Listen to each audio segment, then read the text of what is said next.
distinguished guests, and all the participants joining us from across Pakistan. I am Sidra Liaquat from the Scholar Bridge Society Paju chapter, and it's my absolute pleasure to welcome you all to today's inspiring webinar. We begin by thanking Allah Almighty for blessing us with this opportunity to learn, connect, and grow together. Today's session is dedicated to every student who dreams of pursuing higher education, contributing to research, and creating a meaningful impact through knowledge and determination. Before we begin, I would like to briefly introduce Scholar Based Society. SBS is a student led non-profit initiative working to bridge the gap between the talented student and life changing opportunities.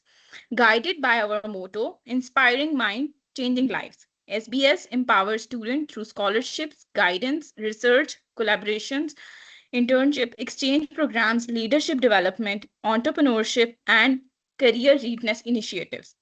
Through webinars, mentorship, and national worldwide collaboration, we strive to help students unlock their full potential.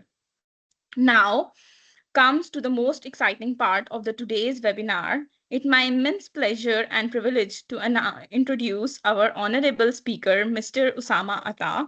Mr. Usama Atta is currently pursuing his MS at Kilo University of Technology, Shandong Academy of Sciences, Jinan, China. He is also serving as an assistant professor of Chinese language at Punjab Group of Colleges. He completed specialized chemical skill training at Liaoning Petrochemical College, Jinzhou, China, and earned his BS chemistry from Khwaja Farid University of Engineering and Information Technology. In recognition of his outstanding achievement, he was awarded the Excellent Prize winner title in the Silk Road Chinese Competition of International Students 2024. Today, Mr. Usama Atta will share his academic journey, international experiences, and valuable guidance on pursuing higher education and research opportunities abroad. Ladies and gentlemen, please join me in giving a warm virtual welcome to Mr. Usama Atta. Sir, we are truly honored to have you with us today. The floor is yours now. Thank you. Bismillahirrahmanirrahim. Assalamu alaikum. Thank you so much, Sidra Liaquat from Scholar Bridge Society, for introducing me and creating opportunities for students to learn. And it's a truly great honor for me to be here to guide the students to achieve their dreams and becoming an international scholar. Without wasting any time, we would like to start our today's presentation on study in China.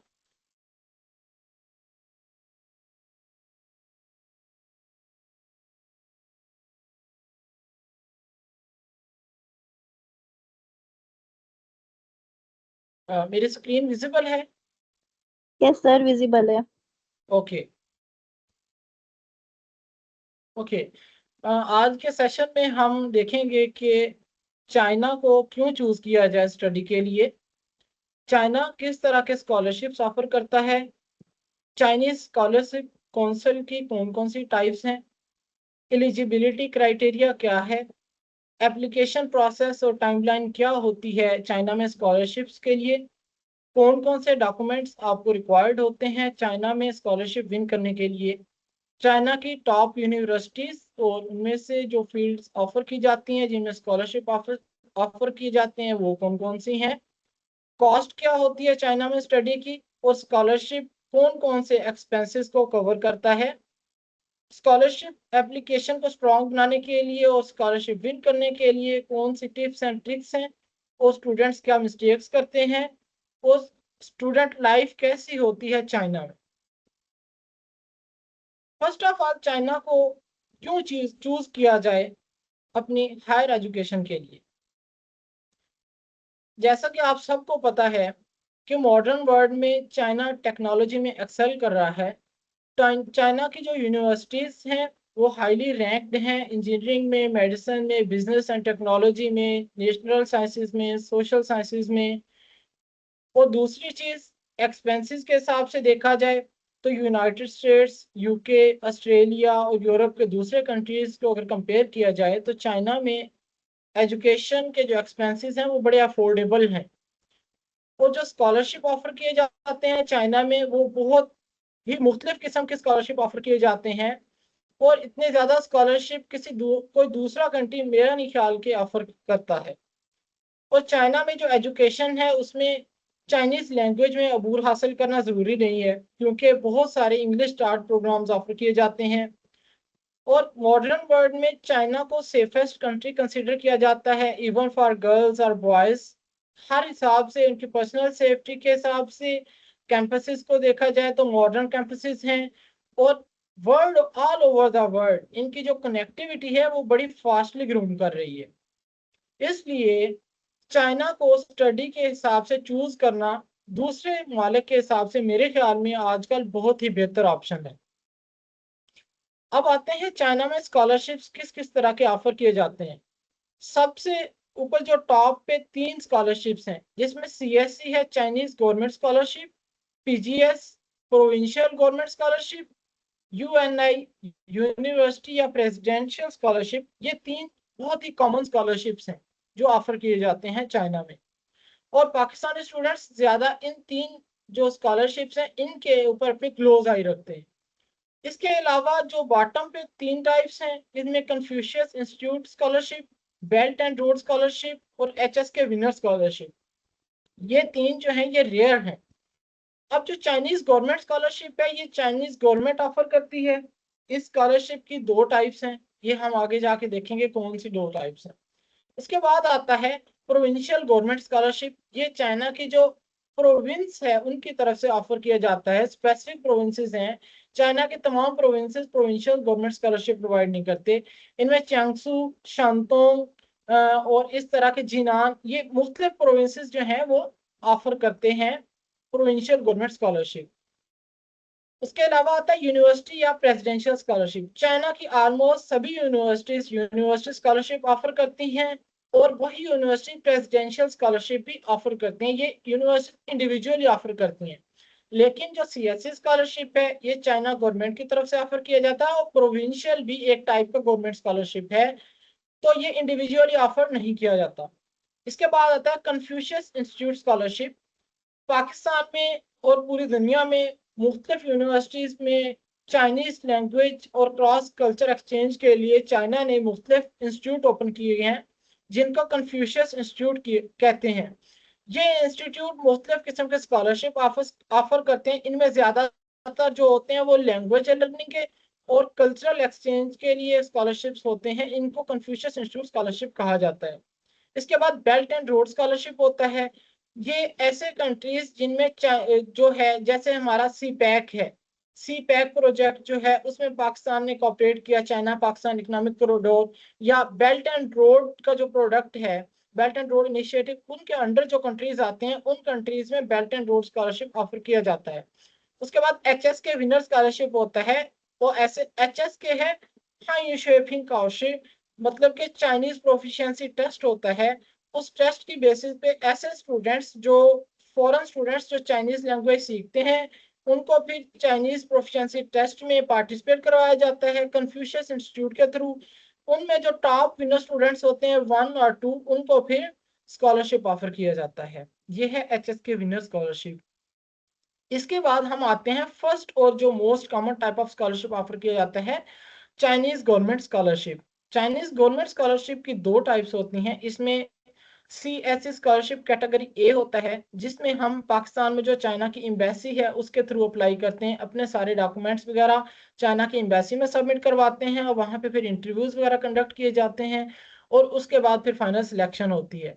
CSC scholarship category A के through, embassy के through आप सिर्फ 2 universities में apply कर सकते हैं China embassy के through, और ये कैटेगरी बी की निस्बत मोर कम्पिटिटिव होता है। इसके अलावा होता है सीएससी स्कॉलरशिप कैटेगरी बी। इस स्कॉलरशिप में डायरेक्टली चाइना की यूनिवर्सिटी में अप्लाई किया जाता है और चाइनीज स्कॉलरशिप काउंसिल के एप्लीकेशन पोर्टल पे अप्लाई किया जाता है, जो कि मैंने सामने उसका एक स्क्रीनशॉट भी ऐड कर दिया है।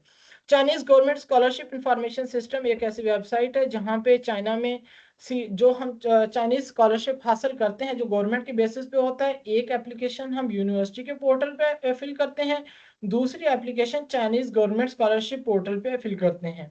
इसका लिंक भी मैंने नीचे दे दिया है। यहाँ पे जब आपने अप्लाई करना है तो उसके ऊपर आपने सिलेक्ट करना होता है कि आप किस कैटेगरी के थ्रू अप्लाई कर रहे हैं। इधर आप एम्बेसी के थ्रू अप्लाई कर रहे हैं या फिर आप चाइना गवर्नमेंट में किसी यूनिवर्सिटी में डायरेक्टली अप्लाई कर रहे होते हैं। अगर तो आप एम्बेसी के थ्रू अप्लाई कर रहे होते हैं या एचईसी के थ्रू अप्लाई कर रहे होते हैं तो उसमें एक एजेंसी नंबर होता है जो आपने देना होता है, वो सेम रहता है। लेकिन अगर आप किसी स्पेसिफिक यूनिवर्सिटी में डायरेक्टली अप्लाई कर रहे हैं, उस यूनिवर्सिटी का एक स्पेसिफिक एजेंसी नंबर होता है जो कि गूगल पे चाइना की तमाम 279 यूनिवर्सिटीज जो सीएससी स्कॉलरशिप ऑफर करती हैं उनके लिए हर एक का स्पेसिफिक एजेंसी नंबर अवेलेबल है, जो वहां से आप चूज करके अपने सीएससी एप्लीकेशन पोर्टल पे फिल करते हैं। इसके बाद चाइनीज गवर्नमेंट स्कॉलरशिप के जो बेनिफिट्स होते हैं उसमें आपका फुल ट्यूशन वेवर होता है, कोई ट्यूशन फीस नहीं देनी होती, आपकी अकोमोडेशन फ्री होती है, लिविंग स्टिपेंड आपको दिया जाता है, मेडिकल इंश्योरेंस आपको दी जाती है। इसके बाद जो एलिजिबिलिटी क्राइटेरिया होता है चाइना में, बैचलर्स के एप्लीकेंट्स के लिए आपकी एज अंडर 25 होनी चाहिए। अगर आप मास्टर्स में अप्लाई कर रहे हैं तो आपकी एज अंडर 35 होनी चाहिए।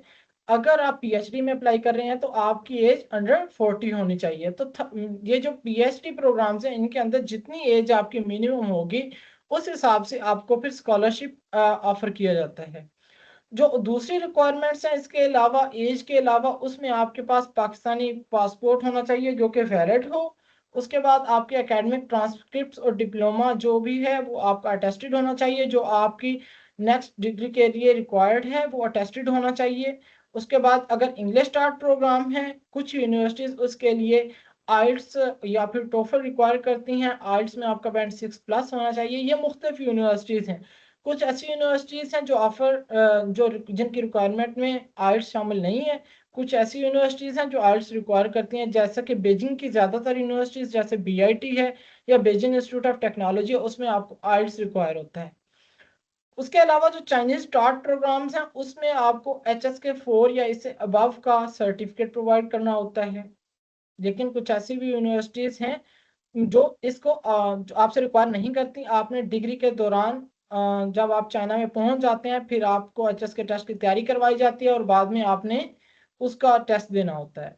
उसके बाद आपके लिए जो जरूरी चीज है वो ये है कि पहले आप कोई स्कॉलरशिप चाइनीज गवर्नमेंट फंडेड या दूसरा स्कॉलरशिप चाइना में अवेल ना कर रहे हो, और आपका जो एकेडमिक रिकॉर्ड है वो क्लियर होना चाहिए, कोई ऐसी हिस्ट्री ना हो जहां से आपको वायलेशन की वजह से चाइना में आपका स्कॉलरशिप कैंसिल कर दिया गया हो। इसके बाद जो एप्लीकेशन प्रोसेस होता है उसमें यह होता है, सबसे पहले आपने क्या करना होता है, अपनी ज़ाती होमवर्क या रिसर्च करनी होती है। चाइना में जो यूनिवर्सिटीज़ हैं उनको शॉर्टलिस्ट करना होता है अपने प्रोग्राम की बेस पे आप किस प्रोग्राम में जाना चाहते हैं। लेट्स सपोज आप केमिस्ट्री में जाना चाहते हैं, कुछ ऐसी यूनिवर्सिटीज़ होंगी जो केमिस्ट्री ऑफर कर रही होंगी जिसमें स्कूल ऑफ केमिस्ट्री होगा ओपन फॉर इंटरनेशनल स्टूडेंट्स, कुछ ऐसी होंगी जिसमें इंटरनेशनल स्टूडेंट्स को वो ऑफर नहीं कर रहे होंगे। तो ये आपने अपने सब्जेक्ट की बेसिस पे यूनिवर्सिटीज को शॉर्टलिस्ट करना है, अपने गोल्स को देखना है कि आप किस यूनिवर्सिटी में जाना चाहते हैं। सबसे पहला काम ये है। उसके बाद दूसरे नंबर पे प्रोसेस में ये आता है कि आपने प्रोफेसर्स को रीच करना होता है। आपने, ये ऑलमोस्ट तमाम कंट्रीज में सेम है लेकिन चाइना में ये नेसेसरी है क्योंकि कुछ यूनिवर्सिटीज जो हैं वो एक्सेप्टेंस लेटर फ्रॉम प्रोफेसर उनकी रिक्वायरमेंट में शामिल होता है। उसके बगैर अगर आप यूनिवर्सिटी में अप्लाई करते हैं तो आपकी एप्लीकेशन को रिजेक्ट कर दिया जाता है। ये प्रोफेसर्स को कांटेक्ट कैसे किया जाता है, इनकी ईमेल आप यूनिवर्सिटी की वेबसाइट से देखते हैं। आगे जाके हम देखेंगे कि यूनिवर्सिटी की वेबसाइट कहाँ से देखनी है, कौन कौन सी यूनिवर्सिटीज़ हैं या वो लिस्ट कहाँ से हासिल करनी है। उसके बाद तीसरे नंबर पे जब आपको एक्सेप्टेंस लेटर या प्री एडमिशन मिल जाता है तो आपने अपने डॉक्यूमेंट्स प्रिपेयर करने हैं। उसमें आपने आपके सबसे पहला स्टेप चाइना के लिए डॉक्यूमेंट्स की नोटराइजेशन करवानी होती है। ये कोर्ट या कचहरी में आप अपने डॉक्यूमेंट्स की कलर्ड फोटोकॉपी लेके जाते हैं, वो वहाँ पे अदालतों में आपको वो नोटराइज करके दे देते हैं डॉक्यूमेंट्स। और अगर आपकी जो एजुकेशनल डॉक्यूमेंट्स हैं वो इंग्लिश या फिर चाइनीज़ के अलावा किसी और लैंग्वेज में हैं तो आपने उनको ट्रांसलेट करवाना होता है चाइनीज़ में या इंग्लिश में। उसके बाद नेक्स्ट स्टेप होता है आपने यूनिवर्सिटी में अप्लाई करना होता है। अगर तो आपके चाइनीज गवर्नमेंट स्कॉलरशिप है तो उसमें आप चाइनीज गवर्नमेंट स्कॉलरशिप में CSC की वेबसाइट पे भी अप्लाई करते हैं और यूनिवर्सिटी की एप्लीकेशन पोर्टल पे भी अप्लाई करते हैं। दोनों दो पोर्टल्स पे अप्लाई करना होता है।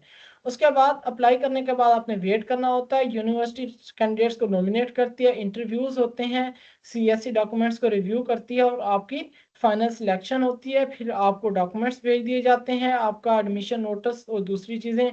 फिर आपने अपना जो है वीज़ा के लिए अप्लाई करना होता है। ये एक जनरल एप्लीकेशन प्रोसेस है चाइना में। उसके बाद चाइना में जो CSC स्कॉलरशिप के लिए जो वेबसाइट्स हैं वो वहाँ यूनिवर्सिटी की लिस्ट है, वो कहाँ से देखनी है वो मैंने आपको एक लिंक भी दे दिया है। ये www.chinesescholarshipcouncil.com, इस पे 279 यूनिवर्सिटी चाइना की जो CSC स्कॉलरशिप ऑफर करती हैं वो अवेलेबल हैं। आप इस पे जाके अपनी यूनिवर्सिटी सर्च कर सकते हैं अपने प्रोग्राम से रिलेटेड। और ये इसका एक स्क्रीनशॉट भी मैंने ऐड कर दिया है कि कौन सा पोर्टल है ये, CSC स्कॉलरशिप, और इसका ये वाला लोगो है। उसके बाद दूसरे नंबर पे लिंक्डइन। आजकल लिंक्डइन बहुत टॉप पे जा रहा है प्रोफेसर्स की सिलेक्शन में, क्योंकि प्रोफेसर्स आजकल ज्यादातर जो है स्टूडेंट्स को किस तरह से सिलेक्ट करते हैं, वो अपने लिंक्डइन प्रोफाइल पे एप्लीकेशन जनरेट करते हैं कि मैं अपने जो लैब है उसमें स्टूडेंट्स जो है वो रिक्रूट कर रहा हूँ, मुझे 2 स्टूडेंट्स चाहिए, 3 स्टूडेंट्स चाहिए। नीचे एप्लीकेशन का लिंक होता है या ईमेल होती है। तो आजकल सबसे ज़रूरी चीज़ ये है कि आप सब स्टूडेंट्स जो फॉरेन में अपना जो है अपनी हायर एजुकेशन कंटिन्यू करना चाहते हैं वो लिंक्डइन प्रोफाइल बनाएं, अपने जो सब्जेक्ट है उससे रिलेटेड प्रोफेसर्स के साथ कनेक्शंस बनाएं ज़्यादा से ज़्यादा, ताकि जब भी उनके जो अपनी लैब में वो स्टूडेंट्स को हायर करना स्टार्ट करें तो डायरेक्टली आप उसमें प्रोफेसर को अप्रोच कर सकें। लिंक्डइन के थ्रू जो ज़्यादातर प्रोफेसर रिक्रूट कर रहे होते हैं उनमें सिलेक्शन के चांसेस बहुत ज़्यादा होते हैं, क्योंकि बहुत कम स्टूडेंट्स उनको उधर से अप्रोच कर रहे होते हैं। लेकिन जब हम पोर्टल के थ्रू उनको रीच कर रहे होते हैं तो उसमें रिस्पॉन्स के रेट्स कम होते हैं। उसके बाद नेक्स्ट जो डॉक्यूमेंट्स रिक्वायर्ड होते हैं उसकी चेकलिस्ट कौन कौन से, उसमें आपका पासपोर्ट होना चाहिए, आपकी जो हाईएस्ट डिग्री या हाईएस्ट डिप्लोमा है, लेट्स सपोज आप मास्टर के लिए कर रहे हैं तो बैचलर्स की डिग्री होनी चाहिए। अगर आप बैचलर्स के लिए कर रहे हैं तो आपके पास FSC की होनी चाहिए और वो भी नोटराइज्ड होनी चाहिए। उसके बाद जो एकेडमिक ट्रांसक्रिप्ट है तमाम वो सारे नोटराइज्ड होने चाहिए, इंग्लिश या चाइनीज में ट्रांसलेटेड होने चाहिए। आपका स्टडी प्लान या रिसर्च प्रपोजल होना चाहिए। 2 रिकमेंडेशन लेटर्स होने चाहिए। लैंग्वेज प्रोफिशिएंसी सर्टिफिकेट अगर रिक्वायर्ड है यूनिवर्सिटी के लिए तो वो होना चाहिए। अगर HS के रिक्वायर्ड है तो चाइनीज स्टार्ट प्रोग्राम में HS के प्रोवाइड करेंगे, अगर इंग्लिश स्टार्ट प्रोग्राम है तो उसमें IELTS या फिर TOEFL आप प्रोवाइड करेंगे। उसके बाद फॉरेन फिजिकल एग्जामिनेशन फॉर्म होता है जो आप मेडिकल करवाते हैं यहाँ से, लोकल जो आपका तहसील हेडक्वार्टर होता है वहां से आपने ये एक फिजिकल एग्जामिनेशन फॉर्म फिल करवाना होता है, अपनी सारी रिपोर्ट्स के साथ अटैच करनी होती है। ये ऑनलाइन एप्लीकेशन के दौरान आपने सबमिट करवाना होता है। उसके बाद पुलिस क्लियरेंस सर्टिफिकेट आपको जरूरी होता है कि कोई क्रिमिनल रिकॉर्ड ना हो। पासपोर्ट साइज फोटोग्राफ्स चाहिए होती हैं। फाइनेंशियल ग्रांटेटर चाहिए होता है चाइना में, अगर आपका गवर्नमेंट स्कॉलरशिप नहीं है या फिर फुल फंडेड स्कॉलरशिप नहीं है और आप पार्शियली या सेल्फ फंडेड रूट्स पे अप्लाई कर रहे होते हैं तो उसमें फाइनेंशियल गारंटेटर अप्लाई का जो फॉर्म होता है वो फिल करना जरूरी होता है। अब ये फाइनेंशियल गारंटेटर कौन होता है? फाइनेंशियल गारंटेटर कोई भी आपका फैमिली मेंबर हो सकता है, आपका जो सुपरवाइजर जिसको आपने चूज किया है वो भी हो सकता है, आप उससे भी ये फिल करवा सकते हैं। बाज़ औक़ात प्रोफेसर फिल कर देते हैं, क्योंकि जब आप चाइना में जा रहे होते हैं तो वो जो प्रोफेसर आपको हायर कर रहा होता है तो वो कहता है कि मैं आपके सारे एक्सपेंसेस बेयर करूंगा, आपकी जो अकोमोडेशन है वो मैं बेयर करूंगा, तो वो आपको एक फॉर्म फिल करके देता है जो आपने अपलोड करना होता है। अदरवाइज आप अपने पेरेंट्स या सिबलिंग्स में किसी से भी ये फॉर्म फिल करवा सकते हैं। इसके अलावा चाइना में अगर देखा जाए तो सबसे अहम चीज जो है वो आपका स्टडी प्लान या रिसर्च प्रपोजल है। ये ऑलमोस्ट यूनिवर्सिटीज डिमांड करती हैं। इस स्टडी प्लान को या रिसर्च प्रपोजल को आपने जस्ट आर्टिफिशियल इंटेलिजेंस या चैट जीपीटी या डीप सीक या AI से बना के नहीं दे देना। इसके ऊपर आपने वर्क करना है, अच्छा खासा करना है, अपने प्रोफेसर की प्रोफाइल चेक करनी है, रिसेंट उसने जो काम किया हुआ वो चेक करना है। अगर आपको उसके किसी टॉपिक में इंटरेस्टेड हैं तो आपने उसके मुताबिक अपना रिसर्च प्रपोजल बनाना है। उसके अंदर आपने क्या बताना होता है, उसके अंदर आपने ये बताना होता है कि आप ये काम कर रहे हैं, इसमें मैं इंटरेस्टेड हूँ, मैं इसमें किस तरह से कंट्रीब्यूट कर सकता हूँ, और इसके ऑब्जेक्टिव्स क्या होंगे, फ्यूचर आउटकम्स क्या होंगे, ये सारी चीजें आपने मेंशन करनी होती है। ये ऑलमोस्ट यूनिवर्सिटी का जो होता है वो अपना एक टेम्पलेट होता है, आपने उस टेम्पलेट के मुताबिक इसको बनाना होता है। उसके अलावा डॉक्यूमेंट्स, चाइना चाइना में जब आपकी सिलेक्शन हो जाती है तो सबसे मेन काम जो है वो डॉक्यूमेंट्स की अटेस्टेशन का होता है। उसमें अटेस्टेशन किस तरह की रिक्वायर्ड होती है, उसमें आपकी मैट्रिक और एफएससी का डिग्री है वो आपने उसको अटेस्ट करवाना है। आपका जो बोर्ड है, रेलिवेंट जो बोर्ड है उससे आपने अटेस्ट करवाना है। फिर आईबीसीसी एक होता है, उससे आपने अटेस्ट करवाना है, और देन एट द एंड आपने उसको मोफा से अटेस्ट करवाना होता है। उसके बाद अगर आप मास्टर के लिए अप्लाई कर रहे हैं तो आपने बैचलर्स की डिग्री को अटेस्ट करवाना है। अगर आप मास्टर्स के लिए पीएचडी के लिए कर रहे हैं तो आपको मास्टर्स की डिग्री की अटेस्टेशन रिक्वायर्ड होगी। वो कहाँ से करवानी है, एचईसी से करवानी है। यूनिवर्सिटी बेस्ड डिग्रीज की जो एचईसी से एफिलिएटेड हैं उनकी एचईसी से आपने अटेस्टेशन करवानी है, और देन आपने मोफा से अटेस्टेशन करवानी है। उसके बाद मेन चीज पुलिस क्लियरेंस सर्टिफिकेट जो है या नॉन क्रिमिनल रिकॉर्ड जो है उसके ऊपर अगर तो आपका जो थाना है वो उसके ऊपर क्यूआर कोड लगा के देता है तो फिर आपको कोई मोफा अटेस्टेशन नहीं रिक्वायर्ड। अगर तो उसके ऊपर क्यूआर कोड अवेलेबल नहीं है तो फिर आपको नॉन क्रिमिनल रिकॉर्ड को भी मोफा से अटेस्ट करवाएंगे। उसके बाद मेन चीज आती है बैंक स्टेटमेंट। ये चाइनीज स्कॉलरशिप कॉन्सेप्ट के थ्रू जो आपके सीएससी स्कॉलरशिप होता है या चाइना की गवर्नमेंट स्कॉलरशिप जो होती है उसके अंदर, या फिर जो फुली फंडेड स्कॉलरशिप्स हैं उसके अंदर आपको बैंक स्टेटमेंट नहीं रिक्वायर्ड होती।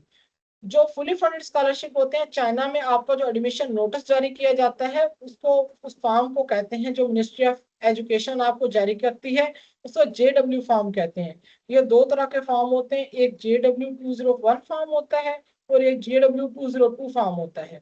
JW201 फॉर्म जो है वो ऐसे स्टूडेंट्स को अप्लाई इशू किया जाता है मिनिस्ट्री ऑफ एजुकेशन की तरफ से जिनका फुली फंडेड स्कॉलरशिप हो, और ऐसे स्टूडेंट जिनका पार्शियल फंडेड या यूनिवर्सिटी स्कॉलरशिप या प्रेसिडेंशियल स्कॉलरशिप या किसी और किस्म का स्कॉलरशिप हो तो उनको JW202 फॉर्म इशू किया जाता है। जब आपके पास JW202 फॉर्म होगा तो उस सूरत में आपको बैंक स्टेटमेंट शो करवानी होगी ऑलमोस्ट 22.5 लाख की, 22,50,000 की। अगर तो ये आप बैंक स्टेटमेंट अगर आप अपने जाती बैंक अकाउंट की प्रोवाइड कर रहे हैं जो कि आपके पासपोर्ट के ऊपर जो डाटा है, जो आपका आईडी कार्ड के ऊपर डाटा है उससे मैच कर रहा है आपका अकाउंट की डिटेल्स, तो आपको अपोस्टाइल की जरूरत नहीं होती। डॉक्यूमेंट्स चाइना में जाने के लिए आजकल अपोस्टाइल की जरूरत होती है, लेकिन अगर आप अपनी बैंक स्टेटमेंट बनवा रहे हैं तो उसको अपोस्टाइल करवाने की जरूरत नहीं है। अगर आप किसी फैमिली मेंबर की, दूसरी सूरत में अगर आपका अपना जाती अकाउंट नहीं है तो आप इस फैमिली मेंबर की यूज कर सकते हैं, या फिर ऐसा पर्सन जिसके साथ आपका एफआरसी बना हो, फैमिली रजिस्ट्रेशन सर्टिफिकेट, तो उसकी बैंक स्टेटमेंट आप यूज कर सकते हैं। लेकिन अगर आप उसकी बैंक स्टेटमेंट यूज करते हैं तो उस सूरत में आपको एक स्टैम्प पेपर भी बनवाना होगा उस पर्सन से जिसकी आप बैंक स्टेटमेंट यूज कर रहे हैं, जिसमें वो बताएगा कि मैं इसको फाइनेंशियल तौर पर सपोर्ट कर रहा हूँ। उसके बाद इसको आपको अपोस्टाइल भी करवाना पड़ेगा। ठीक है। उसके बाद चाइना में वीजा का जो तमाम तर प्रोसेस होता है वो जेरी ऑफिस के थ्रू किया जाता है। चाइना एम्बेसी के थ्रू प्रोसेस नहीं करता, इसमें सारा प्रोसेस जेरी ऑफिस के थ्रू किया जाता है। तो मैं यहाँ पे जेरी ऑफिस का कॉन्टेक्ट नंबर मेंशन करना भूल गया, आप गूगल से सर्च कर सकते हैं। किसी भी किस्म की वीजा एप्लीकेशन में आपको कोई गाइडलाइन चाहिए हो, कोई रहनुमाई चाहिए हो, जो आपको डॉक्यूमेंट्स रिक्वायर हैं, वो घर बैठे आप जेरी ऑफिस में कॉल करके उनसे पूछ सकते हैं। वहाँ इस्लामाबाद या लाहौर जाने से पहले अपने इन एडवांस डॉक्यूमेंट सारे प्रिपेयर करके ले जा सकते हैं। और जो उसके बाद जब आपकी सिलेक्शन हो जाती है, आपके पास सारे डॉक्यूमेंट्स आ जाते हैं, चाइना में सिलेक्शन हो जाती है सीएससी पे, यूनिवर्सिटी स्कॉलरशिप पे या किसी और दूसरी फंडिंग पे आप सिलेक्ट हो जाते हैं, तो फिर आपने जेरी ऑफिस की एक ऑनलाइन एप्लीकेशन फिल करनी होती है जिसमें क्या चीजें जो होता है visa4china.cn, वहां पे जो ये ब्लू में मैंने लिंक राइट किया हुआ है इस पे आप जाकर चेक कर सकते हैं क्या क्या चीजें रिक्वायर्ड हैं। तो उसमें आप जेडब्ल्यू फॉर्म जो होता है इशू किया गया वो, अपना एडमिशन नोटिस, अपना पासपोर्ट, अपना आईडी कार्ड, बैंक स्टेटमेंट अगर एप्लीकेबल हो तो वो अपलोड करते हैं। फिर आप वेट करते हैं, ऑनलाइन एप्लीकेशन जब आपकी अप्रूव हो जाती है तो फिर वो आपको एक डेट देते हैं और एक सर्टिफिकेट देते हैं। आपने उस स्पेसिफिक डेट को अपना जो रेलेवेंट सेंटर है, या लाहौर है या कराची है या इस्लामाबाद है, तीनों में से कोई भी सेंटर है, वहां पे आपने ओरिजिनल डॉक्यूमेंट्स लेके जाने होते हैं, जिनमें स्पेसिफिकली आपका original passport, JW form, admission notice, online application जो जेरी ऑफिस में आपने फिल, जेरी वीजा एप्लीकेशन फॉर्म जो आपने फिल किया होता है, उसके बाद जो ऑनलाइन सर्टिफिकेट आपकी एप्लीकेशन अप्रूवल के बाद आपको इशू किया जाता है, वो आपने लेके जेरी ऑफिस में रिपोर्ट करना है। उसमें फिर आप अपने डॉक्यूमेंट सबमिट करवाते हैं, वो ये 2-3 चीजें चेक करने के बाद आपका पासपोर्ट भी कलेक्ट कर लेते हैं और बाकी डॉक्यूमेंट्स आपको रिटर्न कर देते हैं और आप पासपोर्ट कलेक्शन स्लिप आपको दे देते हैं। तो ऑलमोस्ट 10 दिन के अंदर फिर आपका वीजा लग के आपको कॉल आ जाती है कि फलां डेट को आप आके अपना वीजा रिसीव कर लें।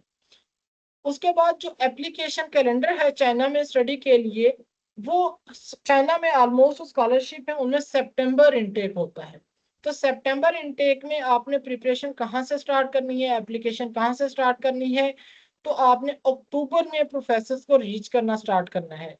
अपने अक्टूबर से लेकर जनवरी फरवरी तक आप अपने प्रोफेसर को कांटेक्ट करें। ठीक है, अक्टूबर में प्रोफेसर को अपनी जो लिस्ट है उसको आप देख लें कि किस किस यूनिवर्सिटीज में जाना है। उस यूनिवर्सिटीज में अगर आप पीएचडी के लिए करना चाह रहे हैं तो डॉक्टरल सुपरवाइजर को अप्रोच करें।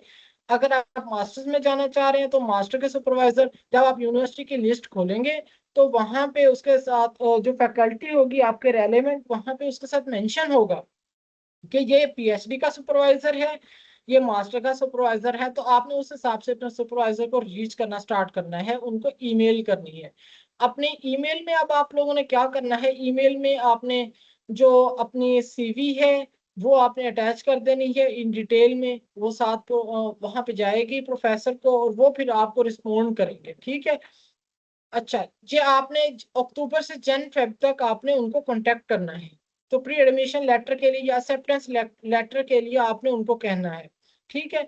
फिर मार्च और अप्रैल में आपने क्या करना है, अपनी एप्लीकेशंस कंप्लीट डॉक्यूमेंट्स के साथ, अगर सीएससी स्कॉलरशिप है तो उस पर अपलोड करनी है, अगर आपकी यूनिवर्सिटी स्कॉलरशिप है तो यूनिवर्सिटी के पोर्टल पे करना है। सीएससी के केस में आपने दोनों पोर्टल्स पे अपलोड करनी होती है।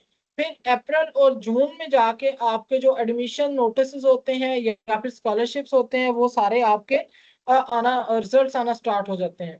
फिर जुलाई और अगस्त में जाके फिर आप अपने वीजा प्रोसेसिंग करते हैं, X1 वीजा या X2 वीजा। ये X1 वीजा और X2 वीजा ये दो एजुकेशनल टाइप के वीजा की टाइप्स हैं। ये चाइना में आपके यहाँ पे आप शॉर्ट टर्म के लिए जाते हैं, लेस देन 3 मंथ्स। ठीक है, अगर आप 3 मंथ से ज्यादा चाइना में स्टे करते हैं तो आपके लिए X1 वीजा होगा, अगर चाइना में उससे कम स्टे करते हैं तो X2 वीजा होगा। ठीक है। फिर आप जब आप वीजा हो जाता है सारा कुछ, सितंबर में आपकी अराइवल रजिस्ट्रेशन और बाकी सारी चीजें चाइना में अपनी यूनिवर्सिटी में, रेलेवेंट यूनिवर्सिटी में स्टार्ट हो जाती हैं।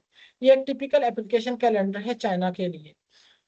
उसके बाद चाइना में यूनिवर्सिटीज, जो टॉप रैंक यूनिवर्सिटीज हैं वो बड़ा अहम किरदार अदा करती हैं, क्योंकि आपको पता है जितनी अच्छी यूनिवर्सिटी होगी, जितनी टॉप रैंक होगी, उसके पास उसकी फंडिंग भी उस हिसाब से बेहतर होगी, रिसर्च स्किल्स बेहतर होंगी, कोलैबोरेशंस बेहतर होंगी, स्टूडेंट्स के लिए रहन सहन और बाकी चीजें, एजुकेशन लाइफस्टाइल बेहतर होगा। और उतना ही उनका इंटरनेशनल जो आईएसओ होगा, इंटरनेशनल स्टूडेंट ऑफिस होगा, वो भी उतना ही स्ट्रांग होगा। तो इसमें सबसे टॉप पे आती है त्सिंखो यूनिवर्सिटी, उसके बाद Zhejiang university, Shanghai Jiaotong university, Huazhong university of science and technology, Peking university, Beihang university, Fudan university, university of science and technology. ठीक है। अच्छा, इसमें एक स्कॉलरशिप होता है आंसू स्कॉलरशिप। आंसू स्कॉलरशिप चाइना का हाईली पेड स्कॉलरशिप है। उसमें मास्टर्स के लिए 3,500 युआन पर मंथ स्कॉलरशिप होता है। इट मीन्स के 1,40,000 से लेकर 1,60,000 तक आपको स्टिपेंड पर मंथ दिया जाता है आंसू स्कॉलरशिप में। उसमें ये जो at the end university mention है, USTC, university of science and technology, ये शामिल है, और university of Chinese academy of sciences UCAS. ये दो यूनिवर्सिटीज आंसू स्कॉलरशिप ऑफर करती हैं। इनकी टाइमलाइन और एप्लीकेशन तमाम चीजें सीएससी स्कॉलरशिप, यूनिवर्सिटी स्कॉलरशिप सबकी सेम होती हैं।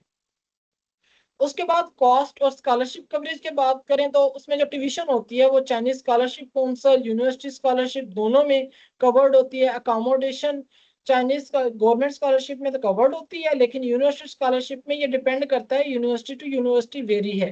कुछ यूनिवर्सिटी इसको कवर करती हैं, कुछ यूनिवर्सिटीज इसका जो है वो एक्सपेंस आपसे लेती हैं। मंथली स्टिपेंड जो होता है चाइनीज स्कॉलरशिप काउंसिल का या फिर आंसू स्कॉलरशिप काउंसिल आंसू स्कॉलरशिप का, वो 2500 से 3500 युआन पर मंथ होता है। ये तकरीबन 1,20,000 से 1,40,000 तक पर मंथ आपको स्टिपेंड दिया जाता है। इसमें किसी किस्म के आपको कोई चार्जेस शामिल नहीं होते। आपकी अकोमोडेशन फ्री होती है, मेडिकल फ्री होता है, ट्यूशन फी फ्री होती है। ये सिर्फ आपको पॉकेट मनी कह लें वो दी जाती है 1,20,000 से 1,40,000 जो गवर्नमेंट स्कॉलरशिप है उसमें। और जो यूनिवर्सिटी स्कॉलरशिप है उसमें ये यूनिवर्सिटी टू यूनिवर्सिटी वेरी करता है। कुछ यूनिवर्सिटी 1500 युआन देती हैं, ये ऑलमोस्ट यूनिवर्सिटीज में है 1500 युआन, और ये बनता है पाकिस्तानी 60,000। इसके अलावा कुछ यूनिवर्सिटी इसको 2000 युआन भी करती हैं, लेकिन इस स्टिपेंड में फिर बाकी एक्सपेंसेस वो इंक्लूड करते हैं, जैसा कि आपका जो रेजिडेंस परमिट होता है या फिर मेडिकल इंश्योरेंस होती है वो आपने खुद बाई करनी होती है। उसके बाद जो स्टूडेंट की कॉस्ट होती है चाइना में, जो रहन सहन होता है वो पर मंथ, यहाँ पे सॉरी एनुअल मैंने कॉस्ट मेंशन की हुई है, लेकिन ये पर मंथ अगर देखा जाए तो अगर आपके 700 युआन से 1500 युआन, 700 युआन मिनिमम कॉस्ट है। अगर आप खुला डुला भी खर्चा वहां पे करे, एक स्टूडेंट वहां पे रहे तो उसका 700 युआन तक खर्चा आता है। मीन्स के 1500 युआन जो यूनिवर्सिटी स्कॉलरशिप में मिलता है या 3000 युआन चाइनीज गवर्नमेंट स्कॉलरशिप में मिलता है, तो उसमें 700 युआन मिनिमम आपका एक्सपेंस वहां पे आ जाता है अपने खाने पीने में और बाकी जो डेली जरूरत की चीजें हैं वो लेने में। और जो यूनिवर्सिटी स्कॉलरशिप है उसमें भी कॉस्ट ऑफ लिविंग तो सेम ही रहेगी, ठीक है। 700 से 1500 तक, 1500 होता नहीं है फिर भी ये मैंने मेंशन किया हुआ है कि कोई स्टूडेंट ज्यादा ही खर्च वहां पे करता है तो मैक्सिमम 1500 तक जा सकता है। उसके बाद आप अपनी एप्लीकेशन का स्ट्रॉन्ग कैसे बना सकते हैं, तो इसको ये है कि जैसे सितंबर इनटेक जब स्टूडेंट्स का हो जाता है तो उसके बाद जो प्रोफेसर होते हैं वो नेक्स्ट इनटेक के लिए अपने स्टूडेंट्स रिक्रूट करना स्टार्ट हो जाते हैं। तो जितना जल्दी आप लोग प्रोफेसर को रीच करेंगे उतना जल्दी आपको एक्सेप्टेंस लेटर मिलेगा, उतने ज्यादा एक्सेप्टेंस के चांसेस होते हैं, क्योंकि अक्टूबर से जब एप्लीकेशन आना स्टार्ट हो जाती हैं तो प्रोफेसर अपने एक्सेप्टेंस लेटर देना स्टार्ट कर देते हैं। जब ऑलरेडी एक जब आप लेट प्रोफेसर को मेल करेंगे लेट्स सपोज दिसंबर तक, तो अक्टूबर से दिसंबर तक तो ऑलमोस्ट प्रोफेसर अपने एक्सेप्टेंस लेटर दे चुके होते हैं, फिर आपकी सिलेक्शन के या एक्सेप्टेंस लेटर लेने के चांसेस कम हो जाते हैं, ठीक है। तो जो स्टूडेंट 7वें सेमेस्टर में है वो अपना 7वें सेमेस्टर से 8वें सेमेस्टर के लिए जो बाद में आपने आना है वो 7वें सेमेस्टर से अपना स्टार्ट कर सकते हैं अपनी एप्लीकेशन का प्रोसेस, प्रोफेसर को रीच करना, ये वो बाकी तमाम प्रोसेस, ठीक है। और जो स्टूडेंट्स अभी अभी तो सितंबर इनटेक 2026 के लिए तमाम प्रोसेस कंप्लीट हो चुका है, लेकिन जो स्टूडेंट्स सितंबर 2027 इनटेक के लिए अप्लाई करना चाहते हैं तो वो जो आने वाला अक्टूबर है उससे प्रोफेसर को रीच करना स्टार्ट कर दें।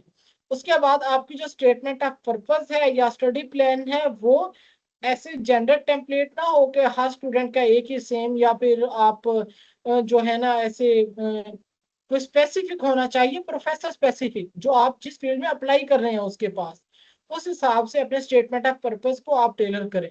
उसके बाद प्रोफेसर को जो कांटेक्ट करना है उसके अंदर जो आपकी जो एप्लीकेशन है वो बड़ी मैटर करती है। आप जो ईमेल प्रोफेसर को लिख के भेजते हैं वो आपकी बहुत वैल्यूएबल होती है। इसके बाद हम देखते हैं कि ईमेल किस तरह की जाए प्रोफेसर को।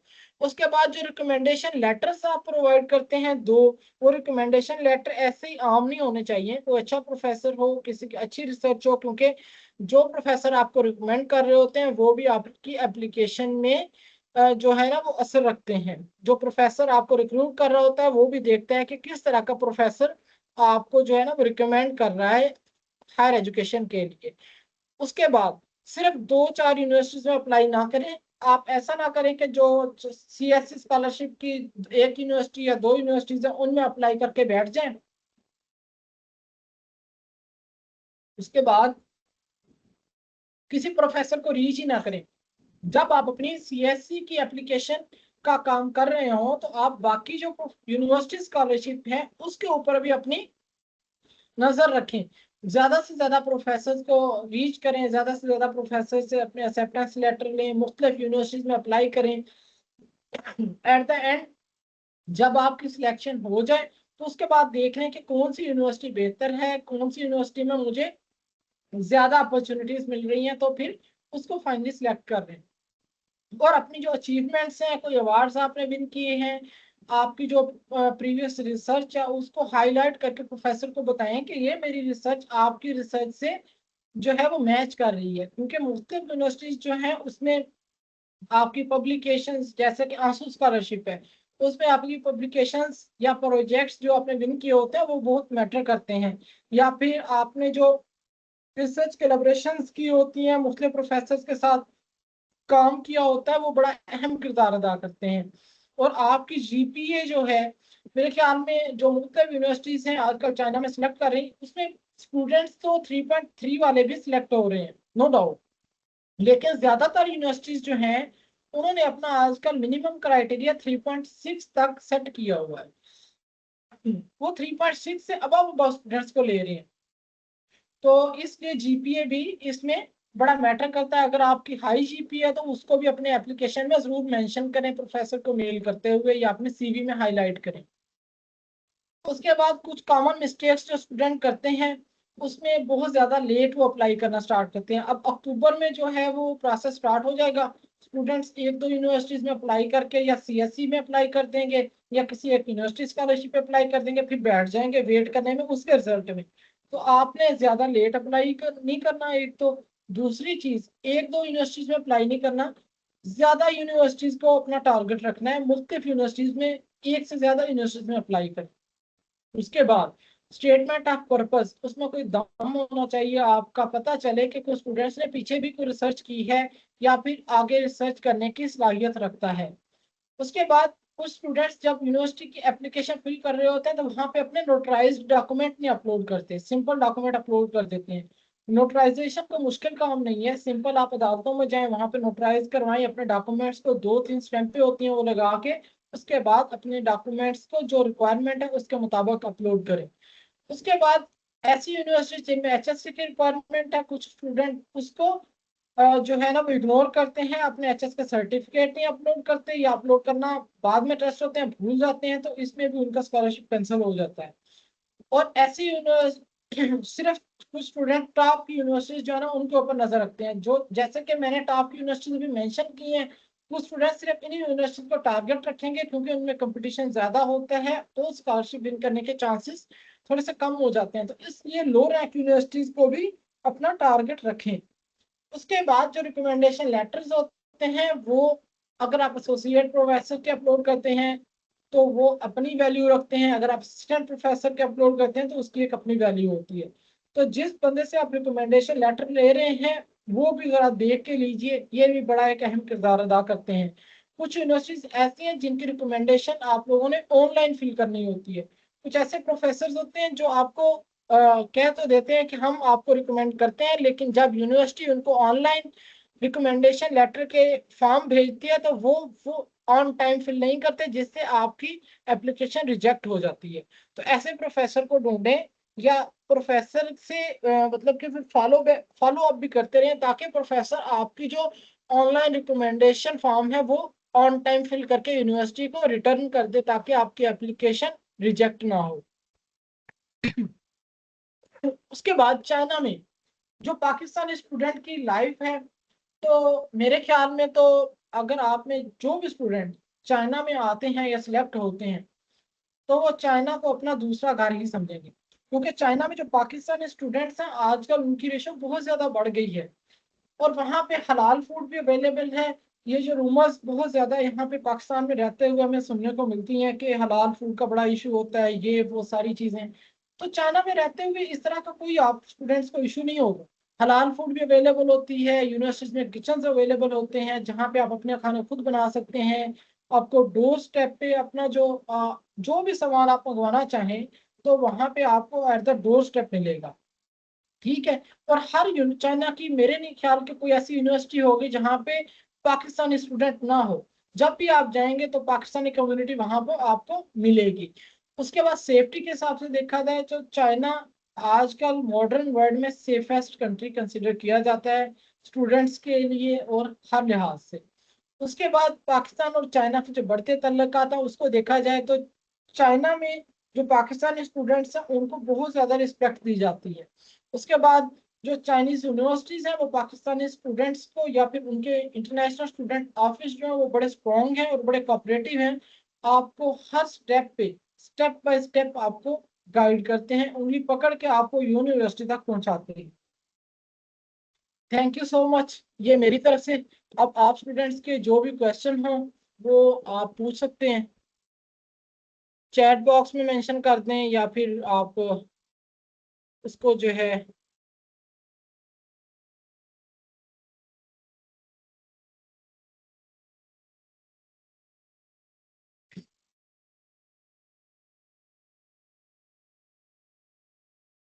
Thank you so much, sir. On the behalf of Scholar Bridge Society, thank you for sharing us inspiring journey and valuable insights. Your session has given us a deeper understanding of how students can navigate the path towards the international research opportunities, build strong academic profiles, and confidently pursue fully funded scholarships. We are truly grateful for your time and for motivating hundreds of students to dream beyond boundaries. हम लोगों ने Google form share कर दिए हैं, all participant जो हैं वो उसको फिल कर लें। And now we will move towards the question and answer session. Any person who has a question might raise their hand or write the question in their chat box.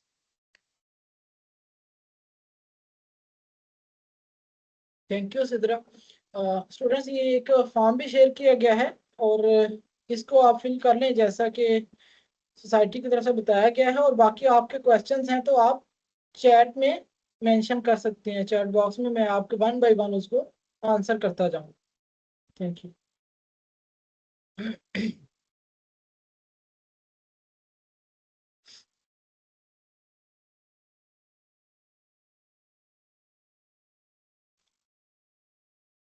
Euro pass CV इतनी को जरूरी नहीं है।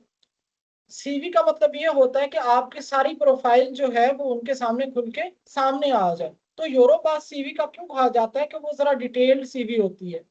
लेकिन जब आप इस CV को लेके मैं एक बात करना चाहूंगा, जब आप किसी भी कोई ऐसा पर्सन जो सीवी बनाने की सर्विस प्रोवाइड कर रहा होता है तो वो आपको बड़ी 3-4 पेजेस की एक लंबी सी सीवी बना के दे देता है, तो जिसमें गैर जरूरी चीजें भी बहुत ज्यादा ऐड कर दी जाती हैं।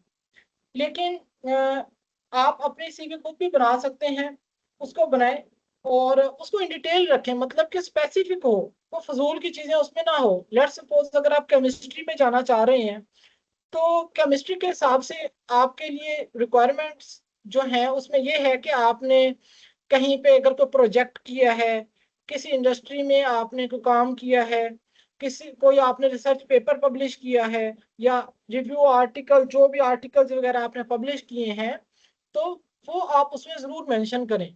या जो केमिस्ट्री के हिसाब से ऐसी स्किल्स कोई आपको कैरेक्टराइजेशन स्किल्स आती हैं वो मेंशन करें। जो गैर जरूरी चीजें हैं उनको मेंशन करने की जरूरत नहीं है।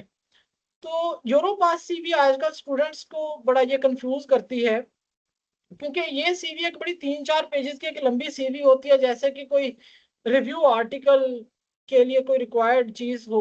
तो उस तरह की इतनी डिटेल में सीवी भी नहीं होनी चाहिए, लेकिन आपकी एक अच्छी जिसमें आपकी जो स्किल्स हैं उनको हाईलाइट किया जाए। ठीक है, तो ये आप खुद भी सिंपल एक वर्ड पे भी सीवी बना सकते हैं, तो इसका कोई इशू नहीं है। मैक्सिमम ये आई थिंक सो के 2 पेजेस की सीवी बेहतर है।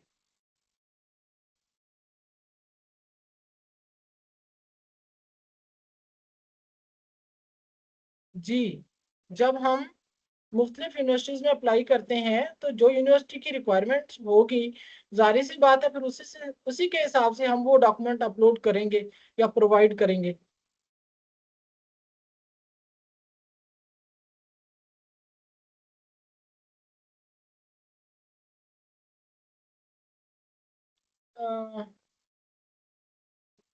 इंजीनियरिंग के रिलेटेड कोई स्पेसिफिक तो मेरे पास कोई नॉलेज नहीं है, लेकिन जो यूनिवर्सिटीज की मैंने लिस्ट प्रोवाइड की है उसके ऊपर आप अगर देखें कि जी इलेक्ट्रिकल इंजीनियरिंग, इसका मुझे इतना आइडिया नहीं है क्योंकि मेरी फील्ड जो है वो केमिस्ट्री है। और इंजीनियरिंग से रिलेटेड जो फील्ड्स हैं वो आप जो यूनिवर्सिटी की लिस्ट प्रोवाइड की है उस यूनिवर्सिटीज की लिस्ट में जाके इलेक्ट्रिकल इंजीनियरिंग की फैकल्टी ओपन करें, उसमें फिर देखें सुपरवाइजर्स और उनकी जो रिसर्च फील्ड है उसको देखें कि किस फील्ड पे चाइना में ज्यादा काम हो रहा है आजकल।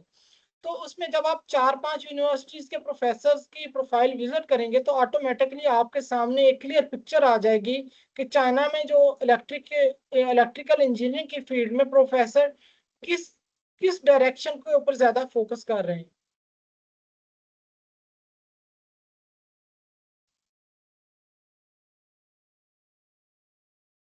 मेटलर्जी मेटलर्जी भी बेसिकली ये इंजीनियरिंग की तरफ ज्यादा आ जाता है।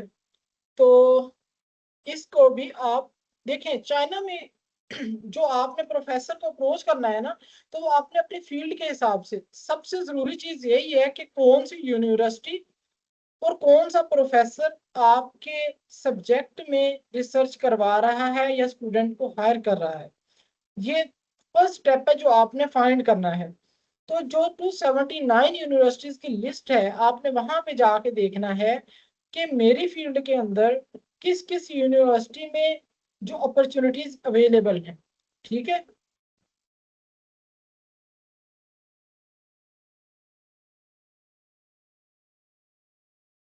मास्टर्स, चाइना में मास्टर्स के लिए क्राइटेरिया सबके लिए सेम है कि बैचलर्स की डिग्री आपके पास होनी चाहिए। और एक और चीज चाइना में जो मुझे बड़ी अच्छी लगती है कि चाइना में आपकी जो प्रीवियस रिसर्च है उसके ऊपर मतलब कि लेट्स सपोज अगर आपका बैकग्राउंड रिसर्च कोई और है और आने वाले वक्त में आप किसी और फील्ड में रिसर्च करना चाहते हैं तो वो ऐसे स्टूडेंट्स को भी बड़ा अप्रिशिएट करते हैं और वेलकम करते हैं अगर आपके अंदर पोटेंशियल है तो। ठीक है। अगर आपका बैचलर्स एआई से रिलेटेड फील्ड में है तो आपको कोई इशू नहीं होगा मास्टर्स चाइना में चूज करने के लिए, लेकिन आपने उस यूनिवर्सिटीज और प्रोफेसर्स को तलाश करना है जो मास्टर्स के लिए स्टूडेंट को रिक्रूट कर रहे हैं। ठीक है।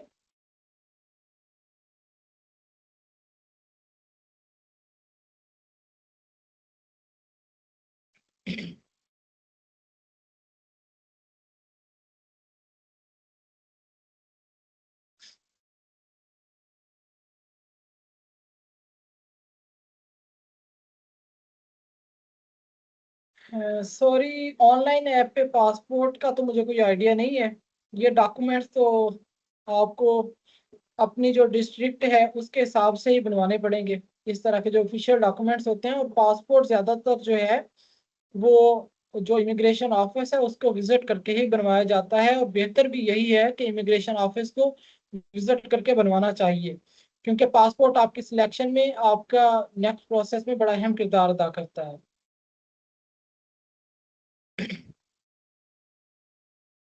मेरे पास कोई केमिस्ट्री की यूनिवर्सिटी की स्पेसिफिक लिस्ट तो नहीं है, लेकिन जो मैंने जो पीपीटी बनाई है वो मैं जिनके साथ मेरा कनेक्शन है मैं उनको शेयर कर दूंगा, तो वो ग्रुप में भी इंशाल्लाह शेयर कर देंगे ताकि आप लोगों को मिल जाए वो लिस्ट जो है या फिर कहाँ से यूनिवर्सिटीज को तलाश करना है। ठीक है। तो वहाँ पे हर यूनिवर्सिटी में तकरीबन केमिस्ट्री की फैकल्टी अवेलेबल है। तो आप जब जो यूनिवर्सिटीज की लिस्ट है आपने करना क्या है, उस यूनिवर्सिटी का नाम चूज करना है, गूगल पे जाकर उसकी वेबसाइट ओपन करनी है उस वेबसाइट को ओपन करने के बाद अपना डिपार्टमेंट चूज करना है। डिपार्टमेंट में जाके फिर प्रोफेसर की प्रोफाइल प्रोफाइल विजिट करनी है। ठीक है। तो उसमें आपको पता चलेगा कि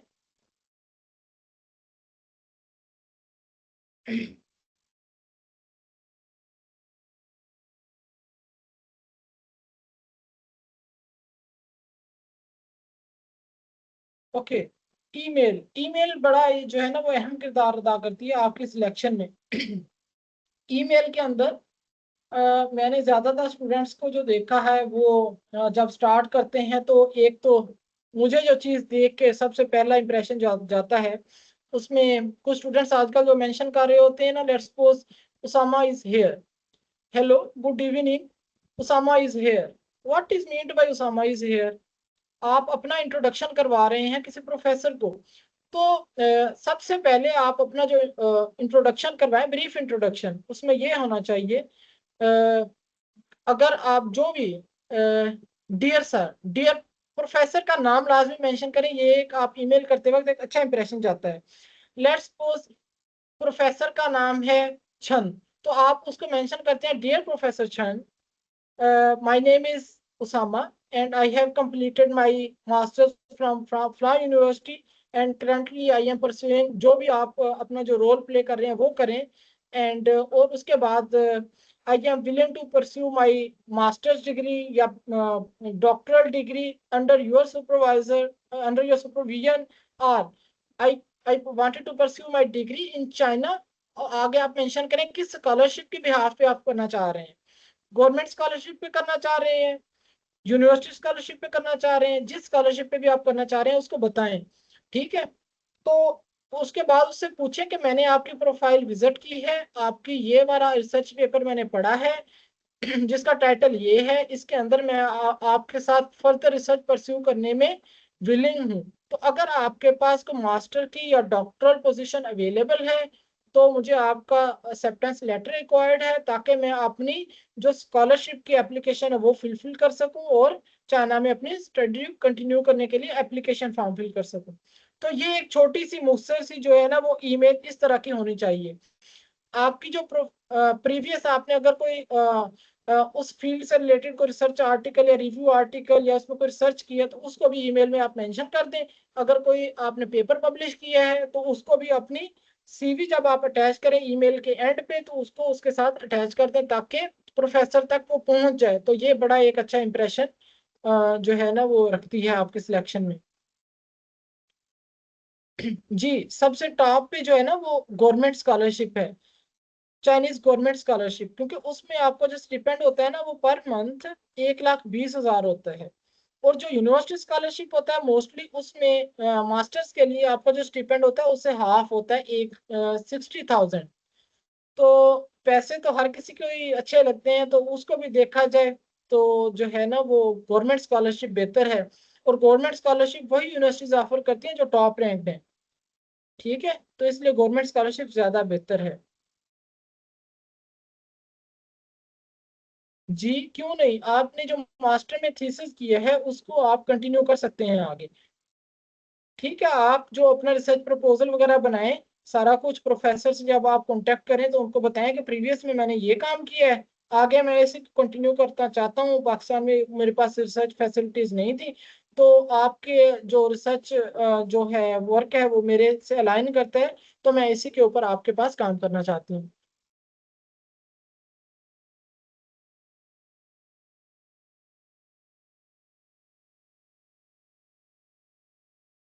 जी, इसके अलावा किसी और स्टूडेंट का कोई क्वेश्चन हो?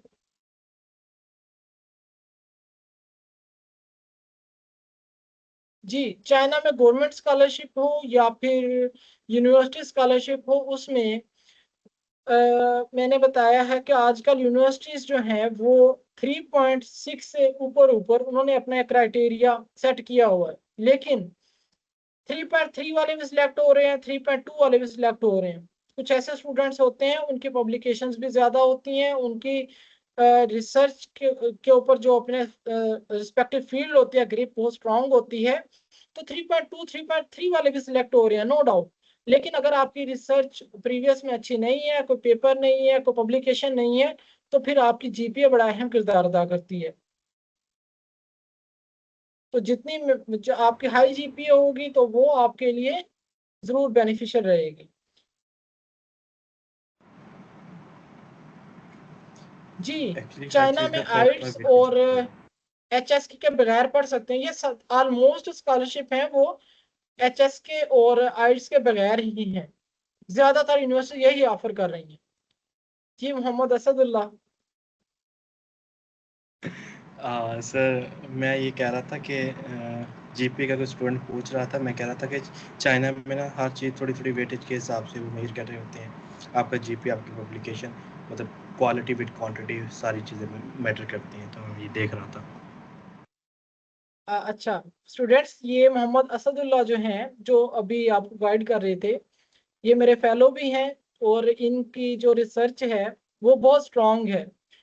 तो मोहम्मद असदुल्ला, अगर आप इस हवाले से कोई गाइडलाइन देना चाहें तो स्टूडेंट्स को ज़रूर कुछ चीज़ें, कुछ पॉइंट्स बताएं, ताकि इनका जो नेक्स्ट एप्लीकेशन प्रोसीजर है वो कंप्लीट हो सके। मैं यहाँ पे एक ये भी चीज़ बताना चाहूँगा कि मोहम्मद असदुल्ला ने माशाल्लाह अपने फर्स्ट ईयर में 39 इम्पैक्ट फैक्टर पे अपना एक रिसर्च आर्टिकल लिखा और उसको वो अंडर रिव्यू है। तो ये एक बड़ी अचीवमेंट है। मोहम्मद असदुल्ला, अगर आप इसमें कुछ ऐड करना चाहें जो डिटेल मैंने बताई है तो ज़रूर बताएं। जी स्टूडेंट्स, अगर आपके और क्वेश्चन है तो आप कंटिन्यू करें, उसको ज़रूर आंसर करेंगे साथ साथ।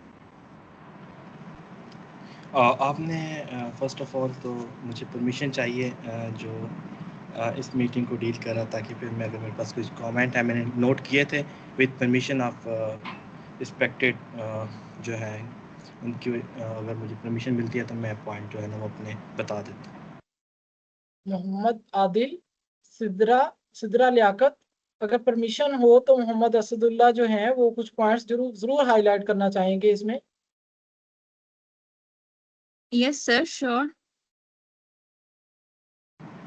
Thank you so much ma'am.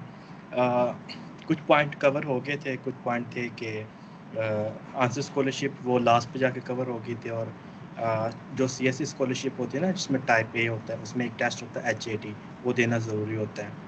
उसके वो हायर एजुकेशन का होता है, जैसे HEC ना उसके अंडर होता है। एक ये था। दूसरा, बच्चे भी पूछ रहे थे कि सर हमारे पास आर्ट्स वगैरह, तो जैसे हम बैचलर करते हैं तो हमारा जो पाकिस्तान में जो मोड ऑफ थॉट है ना, वो इंग्लिश में ही होता है बैचलर, तो हमें ना यूनिवर्सिटी इंग्लिश प्रोफिशिएंसी लेटर बना के दे देती है। तो चाइना में या CSE में ना most of time English proficiency letter से ही आपकी एप्लीकेशन में प्रोसीड हो जाती है। तो इसलिए अगर आइट्स आपने किया हुआ तो वो वेल एंड गुड, अदरवाइज़ आपके लिए कोई इतना बड़ा मसला नहीं है, तो इसलिए परेशान होने की ज़रूरत नहीं है। वैसे भी अगर आपका CSE हो जाता है तो स्टूडेंट आपको फिर भी HS के थ्री एट द एंड आपने देना होता है, आपने उनको एक सर्टिफिकेट देना होता है, फिर आपको डिग्री वो प्रोवाइड करते हैं। और कुछ पॉइंट थे कि जो आपका रिकमेंडेशन लेटर है वो मैक्स मिनिमम जो है ना वो फुल प्रोफेसर से होना चाहिए, अगर नहीं है तो फिर चलें, एसोसिएट प्रोफेसर एक्सेप्टेबल है, ठीक है। और एक बात बहुत इम्पोर्टेंट है कि रिसर्च स्टडी प्लान और रिसर्च प्रपोजल के हवाले से, कि जब भी आपने बनाना है ना रिसर्च प्रपोजल या स्टडी प्लान, तो वो प्रॉब्लम विद सॉल्यूशन होना चाहिए, ठीक है। कि आपको ये प्रॉब्लम्स हैं या आप इस प्रॉब्लम्स को डील करेंगे विद सॉल्यूशन। आप ये चीज़ जब सुपरवाइज़र को बताएंगे ना कि प्रोफेसर ये प्रॉब्लम्स हैं और हम इस पे काम करके ये सॉल्यूशन हमारे पास आती हैं, तो वो एक बहुत अच्छा इम्पैक्ट जाता है और आपके चांसेस इंक्रीज़ हो जाते हैं। और बाकी वीज़े के हवाले से तो X1 X2 उसका कोई मसला नहीं है। जब भी आप 3 माह का वीज़ा होता है, आप जाते हैं तो वो आपको 1 ईयर की रेजिडेंसी दे देते हैं। और बाकी जो है, हाँ, एक बात बहुत इम्पोर्टेंट ये मैं करना बता दूं कि ईमेल जब स्टूडेंट करेंगे ना अपने कोर्सेज़ के रिलेटेड, तो आपने ये चीज़ कवर करनी है कि वो यूनिवर्सिटी वो टॉप रैंक हो, मिडल हो या नॉर्मल हो, वो उसका जो थॉट ऑफ मोड है ना, यानी कि वो इंग्लिश होना चाहिए। ऐसा ना हो कि आप मेहनत करके एक्सेप्टेंस लेटर लें, जब उस यूनिवर्सिटी में आप अप्लाई करें तो वो उसका चाइनीज़ में हो, चाइनीज़ HSK 4 चाहिए, तो फिर बंदे को वो डिसहार्ट हो जाता है। तो इसलिए पहले आपने ये देख लेना कि इस यूनिवर्सिटी में जो मैं सुपरवाइज़र को देख रहा हूँ, इसमें ये जो केमिस्ट्री का प्रोग्राम है, कोई भी प्रोग्राम है, वो इंग्लिश में है या चाइनीज़ में है, तो ये चीज़ें देख लीजिएगा। बाकी ये मैंने पॉइंट नोट किया था, वो मैंने बता दी। बाकी अगर किसी को स्टूडेंट का क्वेश्चन हो तो उसामा साहब इधर ही हैं, और या भी उनसे क्वेश्चन कर सकते हैं। Thank you so much for allow me. Thank you Asad, thank you, बहुत शुक्रिया। जी स्टूडेंट्स,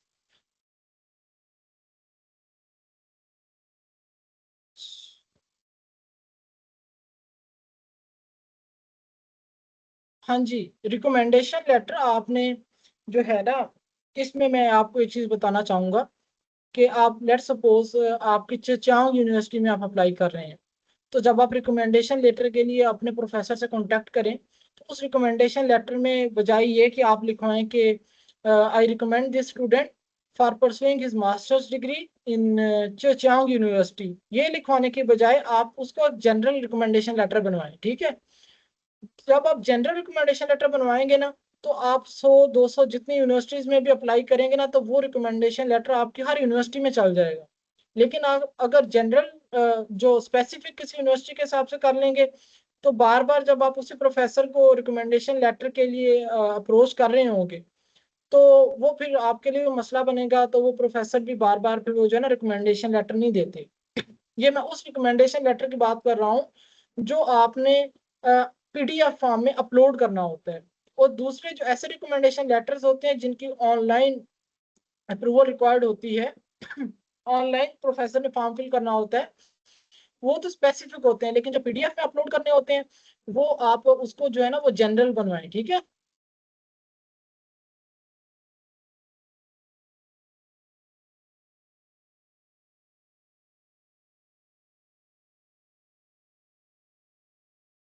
जी लिंक्डइन प्रोफाइल सिंपल उसामा अता ही है मेरी, उस पर आप उसामा अता सर्च करेंगे तो आगे आ जाएगी प्रोफाइल। जी मोहम्मद असदुल्ला।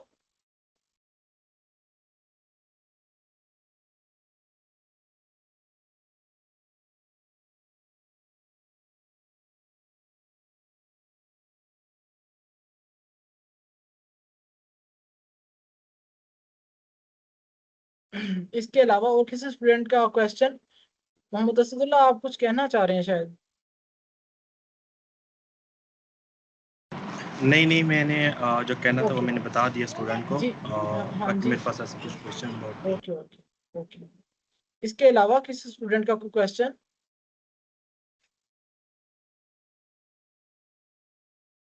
अच्छा, अगर किसी No, स्टूडेंट का sir, question everything is clear now. नहीं है, हाँ जी जी जी,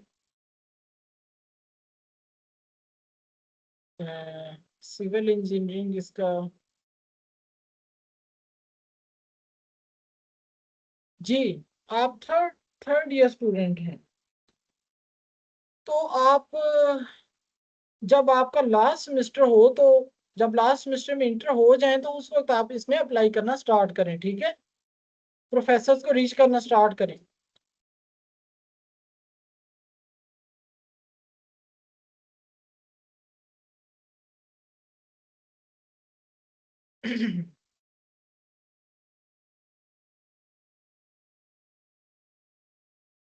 Okay, sir. Now we'll conclude our session. I would like to extend my heartfelt gratitude to our honorable speaker, Mr. Usman Atta, for sharing his inspiring journey and motivating us to aim higher in our academic and professional lives. A sincere thank you to all our participants from joining us and making this session interactive and successful. Special appreciation goes to the entire Scholar Bridge Society team and all our chapters across Pakistan for their dedication to creating opportunities that empower students. Thank you everyone for joining. Thank you, sir. Eight the and मैं special thanks दूंगा scholar bridge society को, और चूंकि आज का chapter जो था वो फातिमा जनाब वुमेन यूनिवर्सिटी और इनकी टीम जिस वे में काम कर रही है स्टूडेंट्स को अपॉर्चुनिटीज गेन करने के लिए या अपॉर्चुनिटीज तक रसाई हासिल करने के लिए उनकी गाइडेंस में और फ्री ऑफ कॉस्ट, तो really appreciation scholar bridge society और इनकी पूरी टीम को। Keep it up. और जो स्टूडेंट्स इन सेशंस को ज्वाइन कर रहे हैं इन सेशन या इस स्कॉलर ब्रिज सोसाइटी के ग्रुप्स में ऐड हैं, अपने बाकी फेलोज के साथ भी जो है ना इस सोसाइटी के लिंक को ज़रूर शेयर कीजिए। जब मैंने अपने स्कॉलरशिप की स्ट्रगल में था तो उस वक्त मेरे पास इस तरह का प्लेटफॉर्म या तो मुझे नज़र नहीं आया या फिर मैं खुद उस वक्त इतना एक्टिव नहीं था। तो लेकिन अभी ये एक बहुत अच्छा प्लेटफॉर्म है जिसमें कल जो है वो जापान में स्टडी के बारे में जो वेबिनार था, आज चाइना में स्टडी के हवाले से आने वाले दिनों में मुख्तलिफ कंट्रीज के होते रहेंगे, तो तमाम स्टूडेंट्स अपने फेलोज के साथ भी शेयर करें। ठीक है, तो जो दूसरों के लिए आसानियां पैदा करेगा, खुदा उसके लिए आसानियां पैदा करेगा। तो ये एक बड़ी अच्छी जो है ना आपको रहनुमाई मिल रही है, तो दूसरों तक इसको लाजमी शेयर करें। Thank you so much scholar bridge society, each and everyone जिन्होंने इसके लिए काम किया। अल्लाह ताला आप सबको इसकी जो है वो जाए खैर अता करें, और बेस्ट विशेष तमाम Jazakallah, स्टूडेंट्स sir. के लिए। Thank you, sir. Okay. You all may leave now.